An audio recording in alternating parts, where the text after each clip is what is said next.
Ogryn pit fighters are a common occurrence in some of the more questionable regions of the galaxy. But what happens if the Ogryn have enough of being mistreated? How do you stop a wall of flesh and thick bones that cares not for words barreling towards you? I'll tell you in this video. 989 M41 on the HIVE world of Necromunda, somewhere deep within HIVE Primus, in the lower levels owned by House Goliath, the House of Chains. The circumstances, a word the Ogryn in question no doubt could not spell, are that he was told to fight various opponents of all kinds of shapes and sizes, and after some time he had enough, and he said no, possibly because this was one of the few words he could actually pronounce. He rallied his fellow fighting Ogryn to his side and broke out.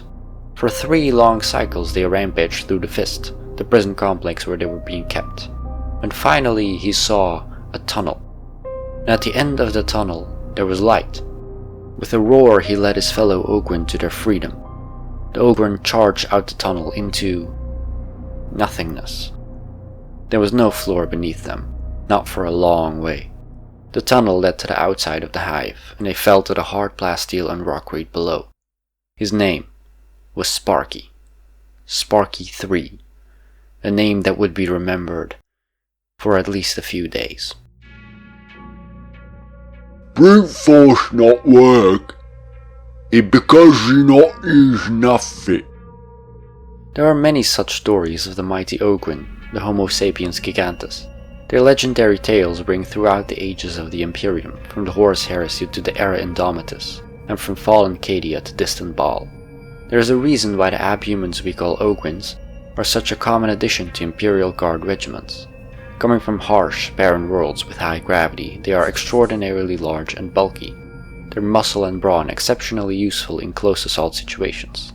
They are tremendously loyal to the Emperor of Mankind, believing that all orders they receive came straight from the Emperor himself. This is why they follow every order without question and to the best of their abilities. It is said that during the Horus Heresy, the only way for the traitors to get the Ogryn to follow orders was to say that they were in actuality fighting for the Emperor, and not against him. They often carry ripper guns, a type of firearm which is easy to understand and hard to break, as well as frag grenades and weak flak armor. Some Ogryn auxilia wear heavier armor or other types of armaments, like the Bulgryn or the Charonites, the latter of which is a type of Ogryn that is biochemically and cybernetically enhanced, and was most often seen during the Horus Heresy. It is sometimes said that Ogryns are perhaps not the brightest of individuals. However, a soldier just needs to listen, and when told to demolish the enemy, they will take their ripper guns in both their hands and use them as clubs against whoever stands before them. Emperor says there is strength in ignorance. Ogryn very strong. Now let us look at another of these walking mountains. We shall illuminate the story of Nork the dog. Sometimes particularly smart Ogryn are separated from the rest and made to undergo biochemical Ogryn neural enhancement, bone for short. They are from then on known as boneheads. Nork the dog was one of such Ogryns. With achievements like counting to 4 and being able to write the first letter of his name, he was amongst the smartest of all Ogryn kind. After undergoing bone treatment, he was assigned to the Green Vipers, the Catachan II under Colonel Grice. He quickly became the Colonel's personal bodyguard and has since saved the Colonel's life on many occasions. During a battle at Breakback Hill, the Colonel was injured on the battlefield and carried to safety by Nork. He commanded Nork to go and retrieve the medikit which was left behind in his Chimera, a type of infantry transport.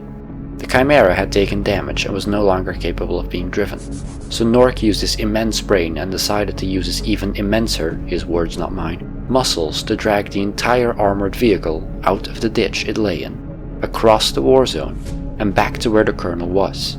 He then stated, "The medikit is in the carrier, sir." Later in his life, during another battle, he was credited with killing an orc war boss with a single extremely violent headbutt, a feat he would repeat once more on another battlefield, when he would rescue Aloysius van Buren Van, a sniveling brigadier from the Imperial Guard. The brigadier fled for his life, an act of cowardice that cost several guardsmen their life. He was then caught by a Tyranid Mawloc, a ferocious beast that hunts by swallowing its prey whole. Luckily for the brigadier, he was saved by Nork, who was assigned as his bodyguard. Nork stunned the Moloch with another violent headbutt and pulled the Brigadier free from its mouth. The Brigadier lost the lower half of his body to the Moloch's acids, but lived to see another day. Nork continues to fight for the satisfaction of his superiors, the Emperor and the Imperium. This wouldn't be the only time that a lone Ogryn defeated a war boss in anticlimactic fashion. Rog was an Ogryn attached to the Cadian 92nd. He was also what's known as a Bulgryn, heavily armored Ogryns with large, thick shields and often wielding power mauls to make good use of their already formidable strength. Him and his squad of Bulgryn were told to evacuate an Inquisitor from a world under attack by an Orc war boss by the name of Nazgob. During the latter stages of the evacuation, they got the Inquisitor to the safety of Valkyrie, a type of airborne assault carrier. The war boss charged at the Valkyrie, intent on killing the Inquisitor. Rog barreled towards the Orc war boss and caved his head in. Many planets that have an Ogryn population are purposely left to their own devices. Often these planets are too dangerous and have too much gravity for regular people to live on for extended amounts of time. When in need of more auxilia troops, the Departamento Minitorum will venture down to these worlds in order to enroll some Ogryn tribes. They are then trained in the use of Ripper guns and advanced command following abilities such as Go Left or Don't Harm the Small People in Green Uniforms. One of such auxilia is the Monglor Ogryn Auxilia, coming from the planet of Monglor in the Armageddon subsector. They are considered brutal but effective troops in combat and were present in HIVE Hellsreach during the Third War for Armageddon. There is currently only one regiment of them in the Imperial Guard, because a large percentage of their home planet revolted against the Imperium. Another of the Ogryn Auxilia is a particularly aggressive and dangerous one, known as the Krork Auxilia. They come from the planet of Krork, a harsh steppe planet also in the Armageddon subsector. The Krork are considered too stupid and uncontrollable to be taught the basic function of the Ripper gun, and are instead armed with heavy close combat weapons and sent in large numbers at the enemy. Many Imperial Guard officers consider them more primitive weapons of mass destruction than troops. At least the Krork? I might as well order exterminatus! Captain Hobart Gibbing, Pyrran Dragoons. Imperial Guard regiments known to use Ogryn Auxilia are the Cadian Shock Troopers and the Catachan Jungle Fighters, among many more.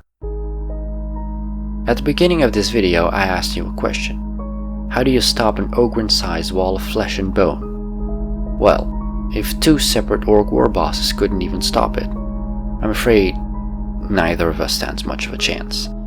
This concludes our illumination of the Ogryn kind. May their muscles be forever oiled up and ready to charge into the thick of battle for the Emperor and for shiny metals.